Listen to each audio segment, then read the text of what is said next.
Ona vile msichana anang'aa, si makucha si nywele guys. Wacha leo ni wa plug na nail tech wangu. If you trust me and give me that opportunity, I will not let you down.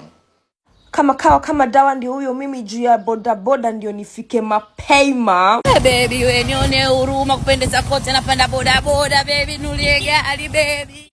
Anyway ndio kufika iko Bazaar Plaza, ndio mimi nimefika nikashuka nikapanda lift iko 8th floor. Ndio hiyo nimeshafika 8th floor, nachukua directions mpaka pale ambapo naenda kutengenezwa makucha. Acha niwaambie kitu moja. Leo ndio ile siku. Today is the day. Leo ndio hiyo siku for real. Anyway utakuja mpaka wing A, from there sasa ingia ndani. Na ukishaingia ndani tembea mpaka mwisho utaona Mwas Nail Art. Tunaingia sasa. Hello. Yes. Good morning. Morning too. Kwaje? Niko kiti. Nimekuja sasa. Karibu. Huyo ndio Mwas. Anyway hata kungoja nitulie. Kazi kaanza immediately, nilikuwa natengenezwa makucha ya miguu na pia makucha ya mikono. Get ready, get ready, get ready, get ready, get ready, get ready, get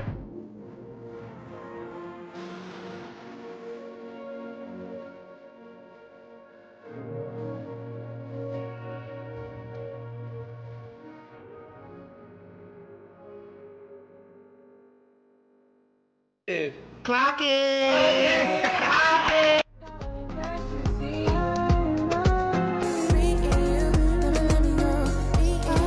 Wow guys, so this is the end product. Don't forget to visit Mwas Nails pale Bazaar Plaza. Uwi mwadha ni enie Bazaar Plaza.